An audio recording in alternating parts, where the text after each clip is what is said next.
Reacher episode 7. We are closing in on that season finale, folks. And the show, even with all of its flaws or issues, I think there's some pacing issues and things like that. The show still is delivering one of the best and most entertaining TV series of the year from last year into now. And it is head and shoulders above most of the other shows that are out there. So the conspiracy and everything else is still pretty well recapped for us in the beginning to keep you up to date. So it's not even a complicated thing to kind of keep up to date on what's going on. I will say that there is a lot more gravitas to the last episode, which is kind of a filler episode, except they took the secondary character, the police officer, and they made you really care because they showed how heroic he is, how much of a sacrifice his life was for the girl. And then they kind of set up the, okay, what next? Now what do we do? Because they don't know where to take the mom and the daughter who are now going to be hunted. And I actually have to be honest, I thought this was actually, I'm assuming a lot of this is from the book because this is actually very clever. Like who has a place that can't be tracked, and they kind of go through a thought process. And again, this is where Reacher has different than season one. Season one was a lot more of us understanding who Reacher is and how he operates. Now we surround him with his team. So in order to kind of probably get a lot of what's in the book out, you probably have to have a lot more of dialogue brought to the surface, and they just kind of debate and discuss things, and you can see his thought process kind of play out. And they have their place, they have their strategy, and you get little things along the way. Of course, they throw candy on the bed. There's a callback to the Clark bar joke, which I actually thought was pretty clever. So we get to our story, and the first thing Reacher does is he confronts the police officer who was basically outed as being extremely dirty. That was confronted by Russo, who's now the dead cop. And I want to get to this morality situation here a little bit because season one Reacher didn't ever seem, it seemed like he was only interested in killing the bad guys that kind of got in his way of the situation, and they were always attacking him first.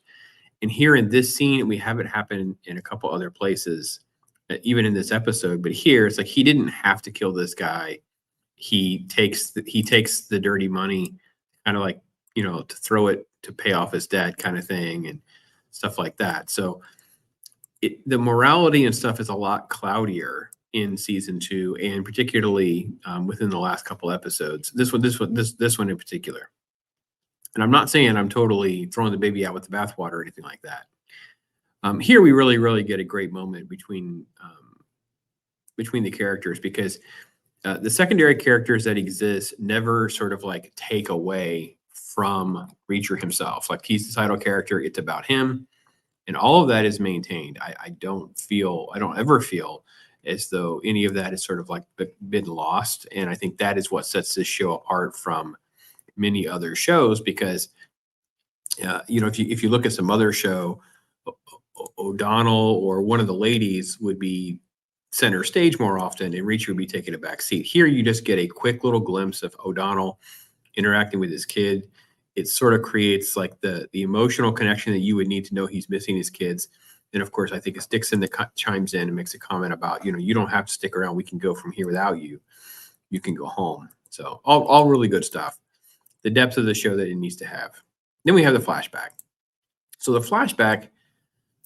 So here's what I get out of the flashback. They're willing to do whatever they have to do. You sort of just getting more of that. So we didn't really connect the dots exactly to now, other than the team, and basically willing to sacrifice the career. So there's a quick little speech you saw there with Reacher talking with his team. Like, if we go through with this, the military is going to come down hard, because they were told not to do this. They were told not to go in for the drug bust. They were told not to do it, which the irony is, doesn't that kind of implicate the commanding officer that ordered them to do it? But that notwithstanding, it seems like that investigation would have been expanded rather than them actually being under the thumb. It would have been more suspicious to put them under the thumb, because they just wouldn't, if they just didn't keep quiet. But again, I'm probably missing a thread or detail there. There's something there that I'm not quite totally understanding, which is fine. None of this is a problem for me. Everything works. Boy, doesn't this guy just look like a shady dude? I mean, I don't want to be even this shot where you have the guy looking over. I'm like, yeah, he's the shady guy here. It's just it was a little on the nose for me. And then just the cliche drug hunt before they find them. They find the drugs in the tire, and that's going to implicate everything. And then they're basically going to celebrate. Oh, I'm sorry. This is so this is what I said earlier, where in this episode, in this series, season 2 compared to season 1, we get a grayer, darker morality play for Reacher, whereas he seemed a lot more of like, the Batman code of ethics of not killing anybody and taking them in for questioning and things like that. Here, there's comments where that's like he says that, but then his actions show us something different. The other thing here is just this celebratory phase of, they know the hammer's coming down on him. It leads into song before he comes in and he drops the hammer on all of them, that they're all basically going to get treated like crap and, all that kind of stuff. Well, basically what they've set up all along. And then we cut to now. So that was the guy that they saved, and they're going to come in and they're going to interrogate this guy. And this is the typical interrogation that Reacher has done previously. It's almost like he's misleading them, or at least you feel like he is. That's what they've set up previously. He will bluff his way through these situations as he knows actually what he's doing. In reality, is what he's doing won't actually work, but he knows that. But here, it actually would work. And actually, I didn't quite understand why. Again, morality, right? They give him a nebulism. He goes into cardiac arrest and seizes and that kind of thing. I don't understand how they make those comments earlier about, we don't want to kill him like this because that would raise awareness. People will look at cameras. But if they found him dead, wouldn't they just look at cameras? Anyway, that creates our second set of conflict because this guy has tape on the stethoscope. That's a nurse's stethoscope, not a doctor. So therefore, they know he's a baddie. But instead of just going right away, there's sort of a hesitation and then a chase sequence that sets up a fight with the girl. Now, at least she gets hurt. I know many of you are like, it's still woke. It's girl boss stuff. It's some plot armor. Well, everybody's got plot armor in this show. Like the scene we saw earlier where it was the investigators attacking the drug dealing soldiers. I have no idea why you just didn't let one or two show. So the soldiers didn't even have to get killed. They just could have gotten hurt. Some of the investigators would have gotten wounded, a little injury here, a little grazing there. It just all of that makes more sense.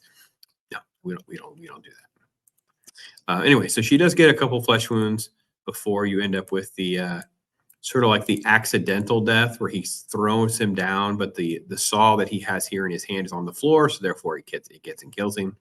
Right when Langston calls, and then it's sort of like the wheeling dealing of turning yourself in because the other two characters they have. All right, so that's what we're going to get to. Is just all this setup is for, they've got O'Donnell and Dixon, they're torturing them. So quick other sidebars that we get quickly. We get a call back to the politician that he calls in for some help. And then we actually get the quick shot of the actual terrorist with the weapons. And then you cut to what is this plan going to be and all that kind of stuff before he sort of surrenders. And they have him strapped down on gurneys and things like that. So all of this actually works and sets everything up. And I think some of this does coincide with what I know about the book. Again, still best show. I think this is still just every character is very well done, well defined. They stay true. It's still about Reacher. It's still about the investigation. Everyone is complimenting that investigation. There's no one sort of overshadowing him. I will say this has become sort of like generic mustache twirling, vague villainry. Like it's just, Robert Patrick's character. I was like, oh man, it's going to be cool having him as a villain. Yeah, I don't really care. He could have been played by 6 different people. It didn't turn into something where they really showcased anything interesting with him and things like that. And of course, the terrorist guy is just like total stereotypical trope. Just, yeah. But again, looking forward to the finale. I feel a little sad on the inside to see Reacher being complete, but there will be a season 3. Probably should do a video on that, shouldn't I? Kind of like why we know. But there is definitely a season 3. It's already been done. So anyway, love to hear from you guys. Take care, everybody. I am Pops.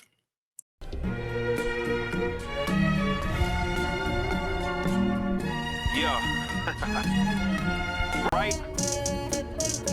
And I'm not playing no